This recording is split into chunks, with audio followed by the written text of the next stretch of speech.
Hello friends. आज state maths pedagogy जो pedagogy का महत्वपूर्ण भाग रहता है मैथ्स में 15 अंक, मैं उससे टॉपिक करा रहा हूँ। और उससे रिलेटेड जो आज का टॉपिक है गणित शिक्षण का उद्देश्य। आपके एग्जाम में एक क्वेश्चन फिक्स है, दो क्वेश्चन फिक्स है, ऑनलाइन एग्जाम में तो तीन तीन क्वेश्चन पूछा गया है। तो आज हम चर्चा करेंगे गणित शिक्षण का उद्देश्य। आज कर लीजिए क्लास, जाइए किसी भी प्रीवियस ईयर में बनाइए, आपको कोई प्रकार की क्वेश्चन नहीं छूटेगा, एक भी क्वेश्चन छूटने की बात नहीं है। आज जो क्लास है महत्वपूर्ण है, एकदम महत्वपूर्ण है। क्योंकि महत्वपूर्ण है, आज मैं क्लास करवाऊंगा और इससे रिलेटेड कुछ जो सीटेट के एग्जाम में क्वेश्चन पूछा गया वो भी करवाऊंगा साथ में।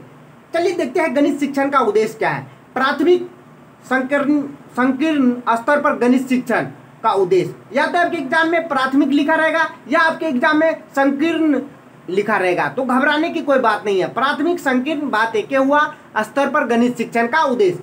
या तो आपके एग्जाम में प्राथमिक संकीर्ण स्तर पर गणित शिक्षण का उद्देश्य पूछ लेगा, या तो उच्च स्तर पर गणित शिक्षण का उद्देश्य पूछ लेगा, या आपको केवल गणित शिक्षण का उद्देश्य पूछेगा। अगर गणित शिक्षण का उद्देश्य रहिए ना भाई साहब, तो आपको एनसीएफ के अकॉर्डिंग देगा, कहेगा एनसीएफ 2005 के अकॉर्डिंग गणित शिक्षण का उद्देश्य क्या है। तो घबराने की बात नहीं है, मैं तीनों पर एक एक पॉइंट पर चर्चा करूंगा और जो एग्जाम में क्वेश्चन पूछा गया है इससे रिलेटेड वो भी मैं साथ में करवाऊंगा। तो पहला जो है प्राथमिक संकीर्ण, या तो प्राथमिक लिखा रहेगा या संकीर्ण लिखा रहेगा। तो संकीर्ण स्तर पर गणित शिक्षण का उद्देश्य किस प्रकार है भैया? संख्या संबंधित समझ का विकास।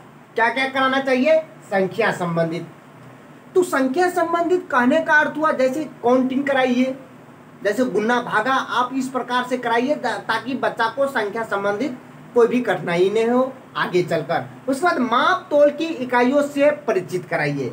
माप तोल के इकाइयों से आपके एग्जाम में आएगा प्राथमिक रूप से माप तोल लगा दीजिएगा। प्राथमिक संकीर्ण शिक्षण का उद्देश्य आपका 100% सही हो जाएगा। उसके बाद है मानसिक योग्यता। आपके एग्जाम में आए मानसिक योग्यता, तो लगाना है कहाँ? प्राथमिक स्तर। तो मानसिक योग्यता का विकास होगा किसमें? प्राथमिक संकीर्ण स्तर पर जो बच्चा को पढ़ाएंगे तो मानसिक योग्यता का भी विकास होगा। और हम मूर्त से अमूर्त धारणा का विकास करेंगे। हम पहले मूर्त पढ़ाएंगे बच्चा को, उसके बाद अमूर्त। तो मूर्त से अमूर्त यानी ठोस से अप्रत्यक्ष के रूप में, या तो प्रत्यक्ष से अप्रत्यक्ष लिखा रहेगा, तो मूर्त से अमूर्त की ओर। उसके बाद संख्या संक्रिय का विकास। उसके बाद लिखा रहेगा या तो संख्या संक्रिय लिखा रहेगा या तो गणितीय संकीर्णीय लिखा रहेगा।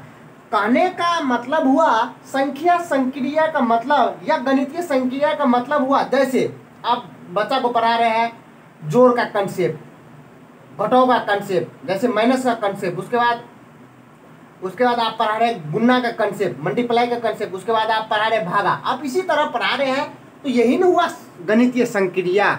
आप जोड़ के कंसेप्ट पढ़ा रहे हैं, घटाव का कंसेप्ट पढ़ा रहे हैं, गुना का कंसेप्ट पढ़ा रहे हैं और भागा का कंसेप्ट पढ़ा रहे हैं। तो बच्चा क्या करेगा? संख्या संक्रिय का विकास करेगा ना। जी हाँ। उसके बाद आएगा दैनिक जीवन से जोड़कर। आप किसी भी समस्या को या किसी भी पाठ्य पुस्तक को पढ़ा रहे हैं प्राथमिक स्तर पर, तो उसको दैनिक जीवन से जोड़िए। कहां से जोड़िए? आसपास के माहौल से जोड़िए।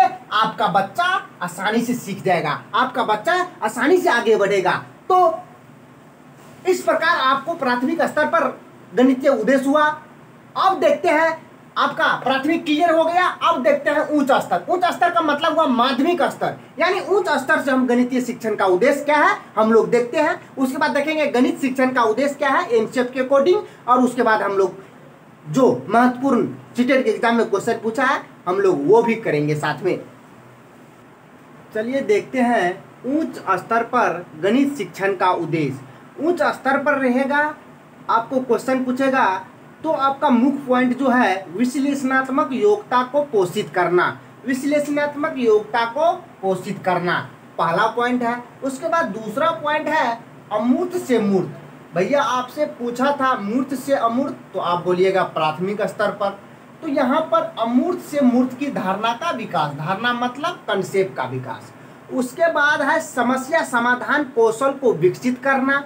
समस्या समाधान कौशल को विकसित करना, यानी समस्या समाधान में कौशल कौन कौन सा है? स्व अध्ययन कीजिए, बालक को समूह बनाकर सिखाइए, बालक को खुद निर्णय लीजिए और वैज्ञानिक ढंग से तर्क सिखाइए। क्या कीजिए? वैज्ञानिक ढंग से क्या कीजिए? तर्क सिखाइए। तो बच्चा इसमें क्या करेगा? अपना समस्या को खुद समाधान करेगा, खुद समाधान करेगा अपना समस्या को। क्यों करेगा? क्योंकि अब उच्च स्तर में चला गया है बच्चा, यानी माध्यमिक स्तर में चला गया है। तो ये था उच्च स्तर पर गणित शिक्षण का उद्देश्य और ये था महत्वपूर्ण पॉइंट। इस पॉइंट में से अगर कोई आए, अगर उच्च स्तर पर गणित शिक्षण का उद्देश्य पूछे, आराम से लगा देना, आपका क्वेश्चन 100% सही हो जाएगा, इसमें कहने की कोई दुविधा नहीं। अब देखते हैं गणित शिक्षण का उद्देश्य, यानी 3rd नंबर, यानी गणित शिक्षण का उद्देश्य क्या है। तो सबसे पहला काम जो हम करेंगे, एनसीएफ 2005 के अकॉर्डिंग आपको क्वेश्चन पूछेगा। डायरेक्ट गणित शिक्षण का उद्देश्य नहीं पूछेगा, आपको एनसीएफ 2005 के अनुसार क्वेश्चन पूछेगा। तो मुख्य उद्देश्य छात्र एवं छात्राओं के, अब बोलिएगा सर मुख्य उद्देश्य क्या है? तो सोच विचार के गणितीयकरण, यानी थिंकिंग पर, यानी क्रिटिकल, जो क्रिटिकल थिंकिंग है उस पर ज्यादा सोच और विचार कीजिए। तो ये आपका आएगा गणित शिक्षण का उद्देश्य। अब हो गया स्टैंडर्ड लेवल का बच्चा। तो ये था महत्वपूर्ण पॉइंट, इसका सोच विचार आएगा तो आराम से एनसीएफ के अकॉर्डिंग रहेगा, तो गणित शिक्षण का उद्देश्य लगा दीजिएगा। या आपसे पूछेगा गणित शिक्षण का उद्देश्य, तो सोच विचार लगा दीजिएगा, आपका आंसर 100% सही हो जाएगा। तो ये था प्राथमिक गणित शिक्षण का उद्देश्य, उच्च स्तर पर गणित शिक्षण का उद्देश्य, और जो 3 नंबर था गणित शिक्षण का उद्देश्य। ये मैंने तीनों पॉइंट अच्छा से समझा दिया हूँ। और इससे रिलेटेड जो एग्जाम में हर शिफ्ट में जो क्वेश्चन आया था 1, 2, 3, यानी 3 क्वेश्चन पूछा था। ऑफलाइन में भी, ऑनलाइन जो एग्जाम हुआ था 2022 और 23 के बीच में हुआ था, उसके बाद 2021 और 2022 के बीच में जो एग्जाम हुआ था दिसंबर और जनवरी के बीच में, वो भी क्वेश्चन आपके एग्जाम में इससे रिलेटेड पूछा गया है। तो फ्रेंड्स अब देखते हैं महत्वपूर्ण इससे रिलेटेड क्वेश्चन। चलिए क्वेश्चन देखते हैं इससे रिलेटेड। यह दोनों क्वेश्चन आपके सीटेट के एग्जाम में पूछा गया है, तो घबराने की बात नहीं है। मैंने क्वेश्चन कंसेप्ट दे दिया हूं और क्वेश्चन इस प्रकार है। क्वेश्चन हम लोग बनाते हैं। कहता है क्वेश्चन एनसीएफ किसके अकॉर्डिंग पूछा गया है? एनसीएफ यानी राष्ट्रीय पाठ्यचर्या रूपरेखा 2005 के अनुसार विद्यालय शिक्षा में गणित शिक्षण का मुख्य उद्देश्य क्या है? सिर्फ न तो प्राथमिक स्तर पर पूछा है, न ही उच्च स्तर पर पूछा है, सिर्फ पूछा है गणित शिक्षण का मुख्य उद्देश्य। यानी तो हम लोग इस ऑप्शन में से ढूंढते हैं गणित संक्रिया का विकास। नहीं, ये तो प्रथम स्तर पर का है, यानी प्राथमिक स्तर पर गणित संक्रिया का विकास होता है। जब आपको यह पॉइंट, तो गणितीय संक्रिया आपको प्राथमिक स्तर पर होता है। उसके बाद लिखा गया है विश्लेषणात्मक योग्यता को पोषित करना। विश्लेषणात्मक आपको उच्च स्तर पर होता है। उसके बाद लिखा है मूर्त से अमूर्त धारणा का विकास, ये आपका प्राथमिक स्तर पर होता है, यानी संकीर्ण स्तर पर। तो ये तो तीनों नहीं होगा। अब बचा है लास्ट, सोच विचार को गणितीय रूप से देना। जी हाँ, सोच विचार को हम लोग गणितीय रूप से दे सकते हैं। तो आपका एक का आंसर होगा डी, एक का डी फॉर डब, सोच विचार को गणितीय रूप से देना।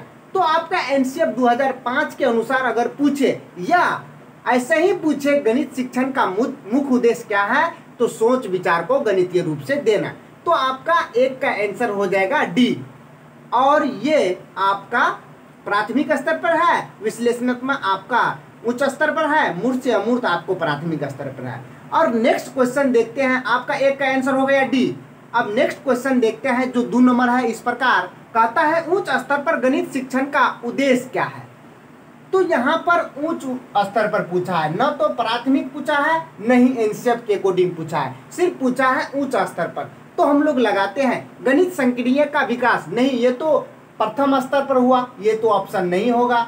उसके बाद लिखा है विश्लेषणात्मक योग्यता को पोषित करना। जी हाँ, आपके जब उच्च स्तर पर हम लोग विकास करेंगे तो विश्लेषणात्मक योग्यता को पोषित कर सकते हैं, ये आपका राइट आंसर हो जाएगा। उसके बाद लिखा है मूर्त से अमूर्त धारणा का विकास, ये तो प्राथमिक स्तर पर होता है। मूर्त से अमूर्त सोच विचार को गणितीय रूप से देना, ये हमारा एनसीएफ के अकॉर्डिंग होता है। किसके अकॉर्डिंग? ये हमारा एनसीएफ 2005 के अकॉर्डिंग होता है।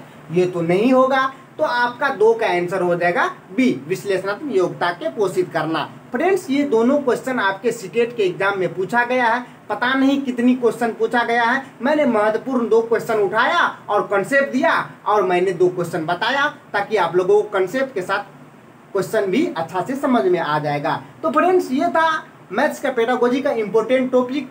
अब हम लोग नेक्स्ट वीडियो में नेक्स्ट टॉपिक के साथ मैथ्स पेडागोजी अभी चल रहा है, तो मैथ्स पेडागोजी को हम पूरा ही कंप्लीट ही कर देते हैं, ताकि आप लोग को एग्जाम में किसी प्रकार की दिक्कत न हो। तो फ्रेंड्स, चलते हैं और नेक्स्ट वीडियो में मिलते हैं। फ्रेंड्स, चैनल को सब्सक्राइब नहीं किए तो सब्सक्राइब कर लीजिए, लाइक कर लीजिए और शेयर कर लीजिए, और बेल आइकन को जरूर दबाइए, ताकि मैं वीडियो अपलोड करूं तो आप तक पहुंच सके। तो फ्रेंड्स, धन्यवाद। मैं चलता हूं, नेक्स्ट वीडियो में मिलता हूं। जय हिंद, जय भारत।